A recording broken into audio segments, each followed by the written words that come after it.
Renungan Pagi, Agama yang Bersinar oleh Ellen G. White, 7 Desember 2023. Mari kita berdoa. Bapa kami yang di sorga, Allah pencipta langit dan bumi, laut dan segala isinya, Allah yang maha besar, maha kuasa, satu-satunya Allah yang benar, yang kami sembah selalu melalui anak-Mu yang tunggal, Yesus Kristus. Terpujilah Yesus, anak Allah yang maha tinggi, yang adalah satu-satunya jalan dan kebenaran dan hidup bagi kami. Pada pagi hari ini kami bersyukur boleh bangun dan berbakti, dan sebagaimana membaca dan mendengarkan nasihat firman-Mu, kiranya ini menjadi pembaharuan bagi kami semua. Kami bekerja bersama Engkau ya Kristus, dan boleh merasakan sukacita atas hasil kerja kami. Beserta kami sepanjang perbaktian ini, kehendak-Mu yang jadi.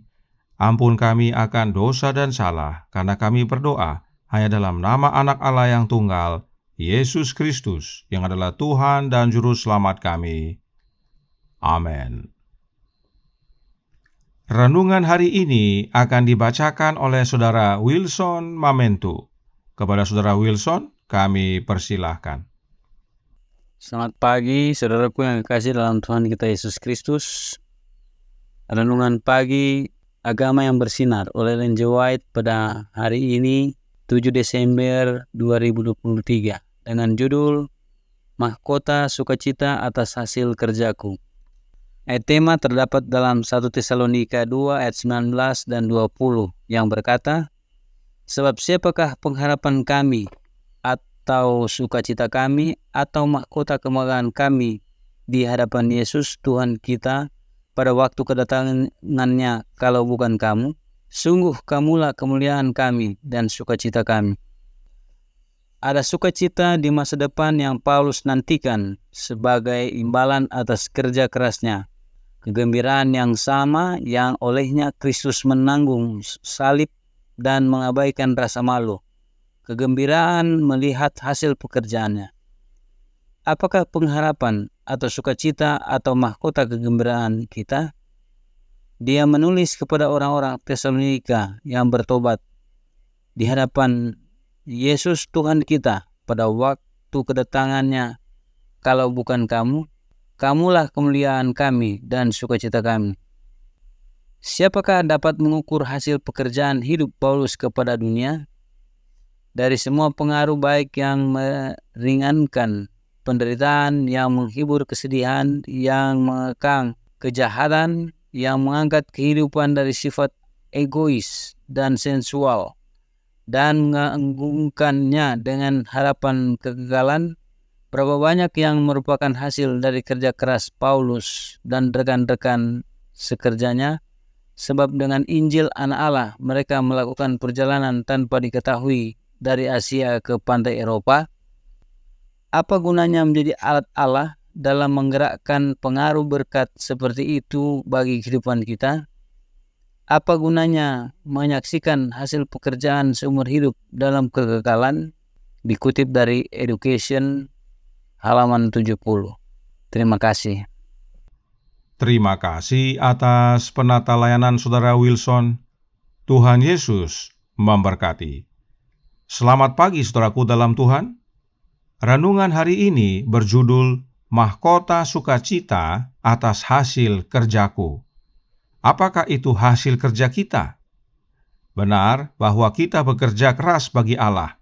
Tetapi ingat yang Paulus katakan dalam Filipi 4 ayat 13 berbunyi, segala perkara dapat kutanggung di dalam Dia yang memberi kekuatan kepadaku.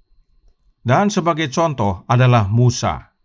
Science of the Times tanggal 21 April tahun 1909 paragraf 4 menyatakan, kehidupan Musa yang penuh jerih payah dan kepedulian yang membebani hati disinari dengan kehadiran Dia yang menyolok mata di antara selaksa orang dan Dia yang segala sesuatu padanya menarik.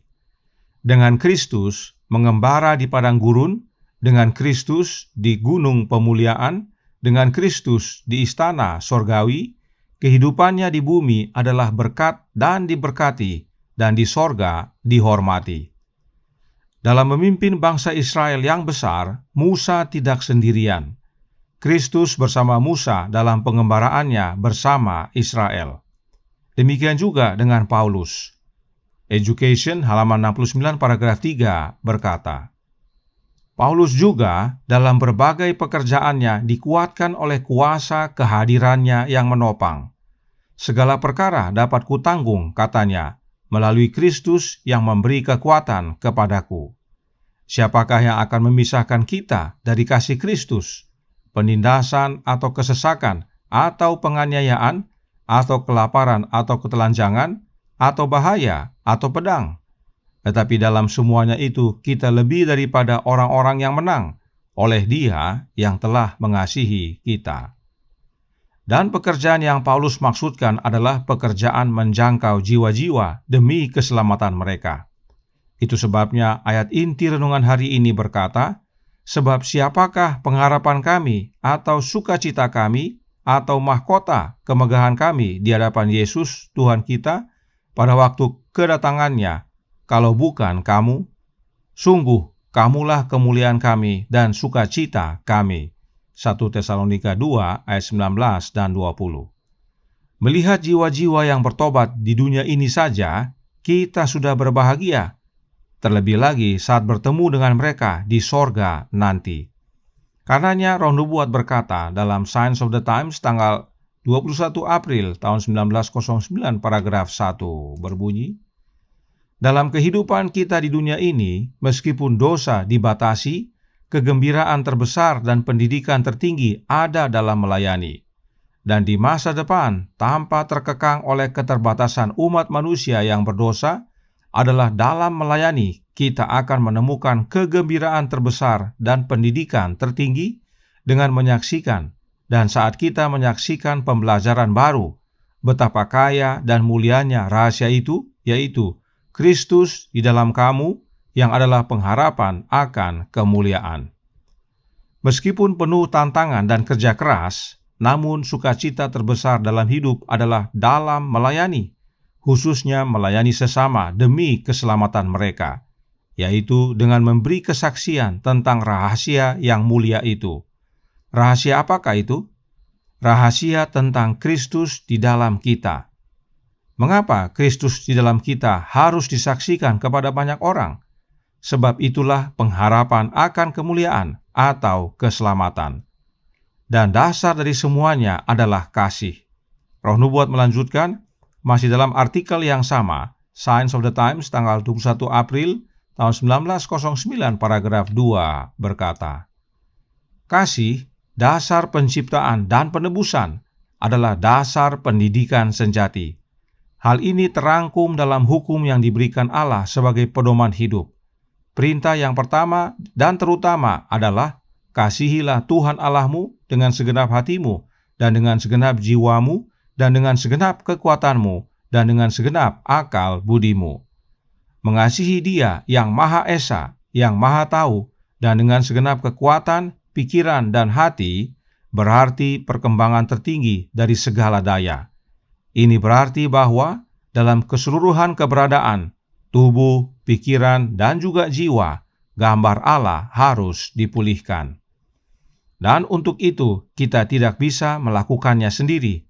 Itu bukan hasil usaha kita. Sebagaimana Musa dan Paulus, kita perlu Kristus. Itu sebabnya artikel yang sama melanjutkan dalam paragraf 4 yang berbunyi, Kristus mengikat manusia ke dalam hatinya melalui ikatan kasih dan pengabdian. Dan dengan ikatan yang sama, Dia mengikat mereka dengan sesamanya. Baginya, kasih adalah hidup dan hidup adalah melayani. Kamu telah memperolehnya dengan cuma-cuma, Dia berfirman. Karena itu, berikanlah pula dengan cuma-cuma. Perhatikan saudaraku dalam Tuhan, Kristus yang mengikatkan kita ke dalam hatinya, dan Kristus juga yang mengikatkan kita kepada sesama kita.